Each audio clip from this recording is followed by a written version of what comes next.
ఓం శ్రీ మహాగణాధిపతయ నమ. ఓం శ్రీ గురుభ్యో నమ. మాతృభ్యో నమ, పితృభ్యో నమ, ఆచార్యభ్యో నమ, అతిథిభ్యో నమ, భక్తమహేశ్వరిభ్యో నమ.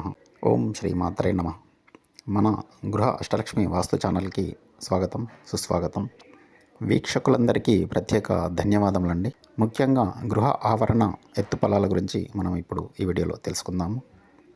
గృహంలో ఆగ్నేయం కన్నా వాయువ్యం ఒకవేళ చాలా పల్లంగా ఉన్న, అధిక ఖాళీ స్థలం వాయువ్యంలో ఉన్న ఆ దిక్పాలపతి వాయుదేవుడు కాబట్టి ఆ దిక్కు బలం తగ్గే అవకాశం చాలా ఉంటుంది. గృహ యజమానికి చెడు ప్రవర్తన, చాంచల్యం, కుటుంబ స్త్రీలతో అధికంగా గొడవలు పడే అవకాశం అధికంగా ఉంటుంది.